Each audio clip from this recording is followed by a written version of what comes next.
You went on to say about authority over women. If I have a responsibility over her, I must have a degree of authority. Yeah.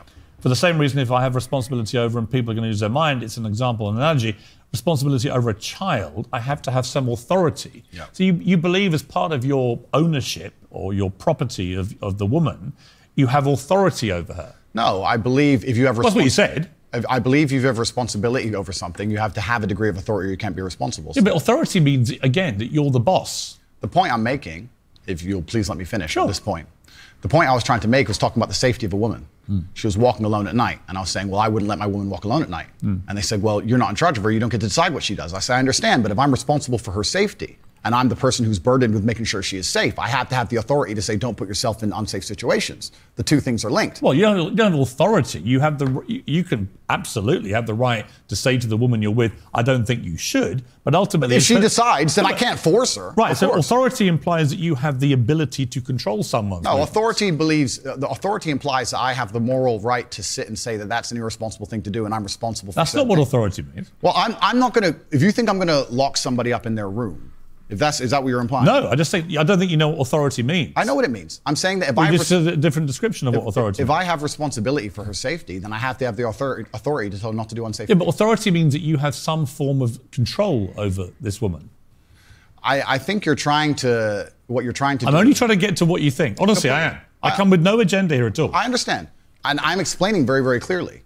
If I have responsibility over said subject, I have to have authority of it. So let me say you have children, right? Right. You have responsibility for them. No, I have legal authority over my children. That is very different to having legal authority over my wife or my female partner. Completely, but the point I'm trying to make... So you accept that? I accept that you used the analogy of responsibility for a child. My friend, these are very... These are actually really important things. They're important things, but you interrupt me every 5 seconds, so it's hard for me to actually explain my point. The point I'm making here is very simple. You have children and you're responsible for their safety. So you're going to have authority to say, don't go out at night, perhaps because you want them to be safe. I have legal authority. You have a legal authority. Yeah. Legal authority. I'm saying that if I had a woman, and the question where you've raised this soundbite from, I was asked about protecting a woman, making sure she's safe. And I would say, I wouldn't want her to go out at night on her own because I'm responsible for her safety. And someone said, well, you don't have authority over her to do that. And I said, well, no, I can't force her to stay inside. But if she were to ask me, how do I protect myself at night? I would say, well, you should stay inside. That's how you should do it. I don't have an issue with what So we said. agree. No. It's the semantics. No, it's not semantics. And this is where I don't think you quite get why there's a furore over what you say, with respect. Because the semantics point would be if we're saying the same thing in different ways, but we're not.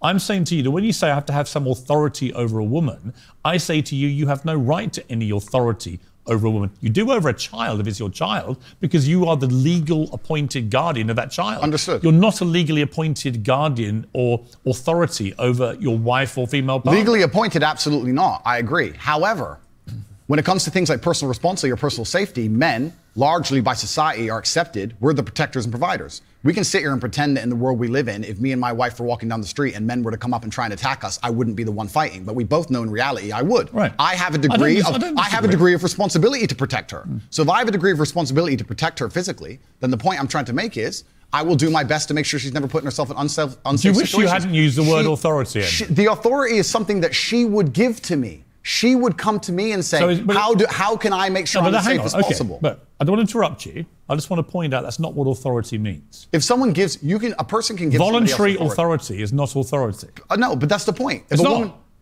Piers. Andrew, it's not. Piers, if a woman comes to me and says, I want you to keep me safe, she is handing me authority for her safety. But do you understand the difference between having authority over somebody and somebody giving you permission to have authority? Completely. I never said one is consensual and one isn't. But why are we pretending I do unconsensual things? Because you literally say, I must have a degree of authority. I have to have some authority. And the point only if I'm responsible for her safety. If I'm not responsible for her safety, I don't have authority. If your position now is that with her permission, I would like to have authority when we go out at night to protect her, that's a different thing. That was always my position. But that's not what you said. But that was always my position, Piers. So again, I simply say to you, It is what I said, though. Do you wish you'd phrased it a different way? No, because we're talking about long format copy where I'm talking about a woman who has come to me and said, you're responsible for making sure I'm safe. I said, well, then I have to make the decisions. When an 18-year-old boy reads, I must have some authority over a woman, what do you think he thinks? Well, I understand that and I said this earlier when you tried to say I was backtracking, which I'm not doing. No, actually, I'm not. I don't want to. Okay. I'm not trying to gotcha you. Cool. I'm trying to work out exactly what you actually I understand think. with massive fame comes massive responsibility. I understand that a percentage of the population are always going to take everything that's said by anybody out of context. Would you change the wording of what you said? No, I would just encourage people to watch my long format copy and understand it Would fully. you tell an 18-year-old boy you don't have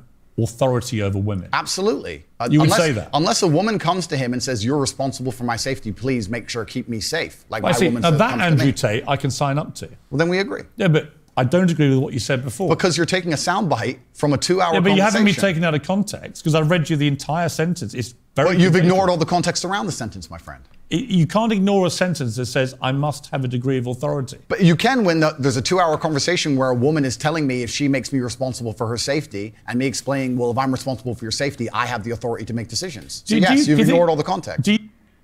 So if I skip all the strawman arguing from Piers Morgan and his constant interruptions and his constant attempts to paint Andrew Tate in a negative light, what Tate is saying is that if he has the responsibility to protect a woman, then he should have some kind of leadership, or he used the word authority, over that woman with her consent, meaning that she has to consent to it. So the woman is giving Andrew Tate that leadership or authority type of responsibility. What Piers Morgan is saying is that Andrew Tate does not know what the word authority means. It means that the woman is his property, so Andrew Tate is claiming that he should have an authority over women as if they are his property. He is their boss and can do a little bit whatever he wants with the woman. And then Piers Morgan sort of says that, are you wishing that you didn't use the word authority? Well, of course, Andrew Tate in this situation wished that he would not use the word authority, because Andrew Tate maybe was meaning some kind of consensual authority or consensual leadership role as a man who is given that by the woman. However, no human being is that perfect that they use dictionary definitions of every word they say throughout their life for years after years after years. Sure, we agree. You should be precise with language, but for Andrew Tate to be that precise with language, he would have to be politically correct, like a CEO. And if Andrew Tate would be that politically correct that he would be so extremely careful in how he used words, he would be boring. Nobody would watch him. Then he would have 1,000 views maximum. So Andrew Tate, to blow up, he has to use funny and interesting and shocking words like authority and the B word and stuff like that, because that's funny and that's in the flow. So Andrew Tate has basically a maximization problem here that he cannot solve. If he is politically correct, he's boring. So he has to be politically incorrect, but then people like Piers Morgan will sit and detail analyze everything he says until they find an error where he uses a word authority but means really something other than legal authority in that sense. So Andrew Tate just has to continue, if he wants to be famous, to use funny words in the moment, in the flow, and risk that people like Piers Morgan are gonna mark words for him. That's my opinion.